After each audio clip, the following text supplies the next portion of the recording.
Hi viewers, welcome to our channel. ప్రస్తుతం మనతో పాటు ఇమ్మంది రామారావు గారు సీనియర్ జర్నలిస్ట్ ఉన్నారు. వారితో ఒకసారి మాట్లాడదాం. సార్ నమస్కారం. సార్ నమస్తే బాబు. సార్ కాంగ్రెస్ పార్టీలో బీఆర్ఎస్ నుంచి చేరబోయే ఎమ్మెల్యేల లిస్ట్ అంతా కూడా రెడీ అయిపోయింది.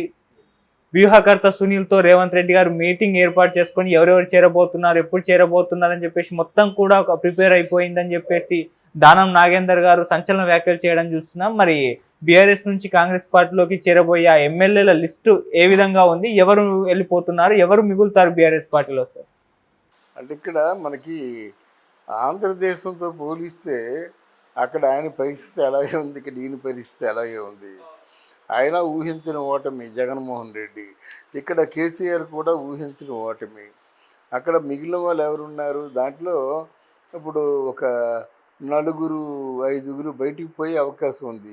విడుదల రజనీ చెప్పేశారు, జూకటి ప్రభాకర్ ఎవరు ఉన్నారు, తర్వాత ఏమో ఏదో లోకేష్ ఏదో ఉంటుంది అది పేరు, ఆయన ఒకడు ముగ్గురు పోయినారు. ఇంకా విడుదల రజనీ రెడీగా ఉంది వెళ్ళిపోవడానికి. తర్వాత రోజా మామూలుగా నీతి వాక్యాలు చెప్తుంది కానీ రోజా కూడా ఉండదు. అట్లా చివరికి మిగిలేది ఎవరున్నారు? ఎవరు మిగలరు. మిగిలే వాళ్ళు ఎవరు? ఈవెన్ అంటే విజయసాయి రెడ్డి కూడా జంపుకు ప్రయత్నం చేస్తున్నాడు. అది ఆయన చుట్టూ ఉన్నవాళ్ళు నలుగురు, ఇక బీఆర్ఎస్ చుట్టూ ఉన్నవాళ్ళు ఒక నలుగురు. ఎందుకంటే ఎప్పుడైతే ఒక ఆపోజిట్ పార్టీ అంటే పాలకులు గవర్నెన్స్ మాట, అంటే పాలించేవారు, పాలితులు వీళ్ళు కేసీఆర్ అనమాట, పాలితులు మాట. వీళ్ళ చేతిలో ఏం అధికారం ఉండదు.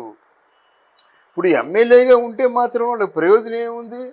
అయ్యా నాకు ఈ ప్రాబ్లం వస్తే ఆ ప్రాబ్లం ఏమన్నా సాల్వ్ చేయగలరా? అదే మన రూలింగ్ పార్టీలో ఉంటే బాబు కబ్జా చేస్తున్నాడు చూడడానికి చూస్తాడు. అంటే 100 కోట్లు 1000 కోట్లు ప్రాపర్టీలు ఉన్న వాళ్ళు రాజకీయాల్లోకి వస్తున్నారంటే ప్రజాసేవ చేయడానికి కాదు, ఆస్తులు కాపాడుకోవడం కోసం. ఇప్పుడు ఈయన మల్లారెడ్డి కానీ ఇంకెవరైనా ఉన్నారంటే వాళ్ళు కేవలం ఆస్తులు కాపాడుకోవడం కోసం వస్తున్నారు. ఆ సునీల్కి అన్నీ తెలుసు మాట. ఈ వ్యూహం అంతా రచించింది సునీలు, రేవంత్ రెడ్డి మాట.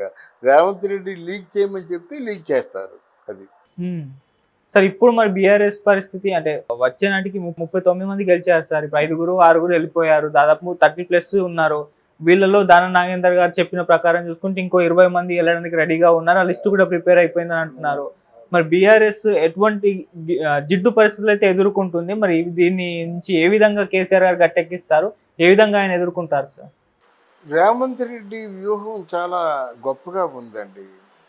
అసలు రేవంత్ రెడ్డి గెలవగానే పడగొట్టచ్చు. వీళ్ళిద్దరికీ తేడా 6 సీట్లు. 6 సీట్లు అంటే 600 కోట్లు లేదా 200 కోట్లు డబ్బుకి ఆ కొరవేమిటి? అది కొనేసినట్టయితే 10 మంది కొనుక్కున్నారనుకోండి, పడిపోతారు కదా. మళ్ళీ అంటే ప్రభుత్వం వాళ్ళ చేతిలో ఉంటుంది కదా, ఏమైనా చేయొచ్చు. మరి ఎందుకు ఆ తెగింపు చేయలేదు?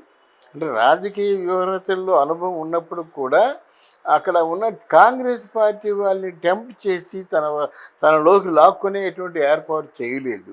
బహుశా దానికి కారణం కవిత అరెస్ట్ అయ్యి మానసికంగా బాధపడడం కావచ్చు. ఇంట్లో హరీష్ రావుకి కేటీఆర్కి పడక వాళ్ళ మధ్యలో గొడవలు కావచ్చు. కేటీఆర్ వర్కింగ్ ప్రెసిడెంట్ అంటారు, లేదు హరీష్ రావుకి ఏంటయ్యా బాబు వారికి మంచి సింపతి ఉంది, బాగా పార్టీ నిలబడుతుందని కేసీఆర్ అంటాడు హరీష్ రావుకి ఇమ్మని. నువ్వెవడో మాట్లాడాలి, నోరు మూసుకో అంటాడు కేటీఆర్. సో ఇక్కడ ఇంటిలో పాది గొడవలతో ఉన్నారు మాట వాళ్ళు. కనుక అంటే పార్టీ మీద కాన్సన్ట్రేషన్ చేయలేకపోయారు. లేకపోతే పెద్ద సంఖ్య కూడా కాదు, ఇద్దరికి 6-7 కొంటే చాలు. తర్వాత కేసీఆర్ తాలూకు ఆ వ్యూహ రచనకి ఆ పథకాలకి ఎవరు దరిదాపులకు రాలేరు. అంత రాజకీయ చాణక్యుడు మాట. అక్కడ పాపం కొంచెం వెనకం చేసేసరికి ఈరోజు రేవంత్ రెడ్డి ఏం చూస్తున్నాడంటే ఈ పార్టీని మామూలుగా ఉంటే ఎప్పుడైనా సరే పడగొట్టేస్తారు. సాధ్యమైనంత వరకు మనుషులు లాక్కోవాలి, బలమైన పార్టీగా ఎంపిక చేసుకోవాలి. కేసీఆర్ చేసిన తప్పు నేను చేయకూడదు. అతను ఉన్న రూపాయి ఏదో ఆ 100 మంది ఉంటే 69 కదా, 74 కదా, ఈ 74 మంది కూడా రూపాయి చొప్పునైనా మొత్తం అందరూ బాగుపడాలనేటువంటి ఆలోచనతో దూరదృష్టి చేస్తున్నాడు. లేకపోతే కాంగ్రెస్ పార్టీలో తిమ్మింగలాలు ఉన్నాయి, వీళ్ళందరూ సైలెంట్గా ఉన్నారంటే వాళ్ళకి ఆహారం పడేస్తుంటాడు అన్నమాట. ఆహారం పడేబట్టి పని చేయగలుగుతున్నాడు. వచ్చే వాళ్ళకు కూడా అవే చేస్తారన్నమాట. ఎందుకంటే ఎలక్షన్కు 100 కోట్లు ఖర్చు అవుతున్నాయి. అది ఏదో రూపంలో లాక్కోవాలి కదా, లాక్కోకపోతే వాళ్ళు మాత్రం పూర్తిగా కాలగర్భంలో కలిసిపోతారా? ఇందుచేత ఇదంతా ప్రీ ప్లాన్డ్ అండి. ఏ మనుషులు కూడా ఊరకే రారు కదా. కాంగ్రెస్ పార్టీలోంచి ఈ పార్టీలోకి వచ్చారంటే వాళ్ళకి ఏదో ఆశ చూపిస్తారు, వాళ్ళకి ఏదో ప్రాబ్లమ్స్ ఉంటాయి. ఇప్పుడు మల్లారెడ్డి ఉన్నాడు అనుకోండి, ఇప్పుడు ఆ రేవంత్ రెడ్డితో మొదటి నుంచి కొంచెం సజావుగా ఉంటే ఇన్ని వేల కోట్లు నష్టపడేవాడా? పైగా నీ బిడ్డకి పెళ్లి చేసినప్పుడు నేను డబ్బు ఇచ్చానని తొందరపాటు దెప్పకుండా ఉంటే మరీ ఇంత పగ చూపించేవాడా? ఎలాగే మాట అనవసరంగా మాట్లాడుకోవడం. అందువల్ల సాధ్యమైనంత వరకు ఆ బీఆర్ఎస్ వాళ్ళు లాక్కుంటాడు. తర్వాత వీళ్ళ మీద కూడా కేసులు ఫిరాయిస్తాడు తప్పకుండా. ఎందుకంటే కాంగ్రెస్ పార్టీ కానీ గెలుచున్నట్టయితే ఏ కేసులు ఉండేవి కాదు. కానీ ఇప్పుడు మారాడు.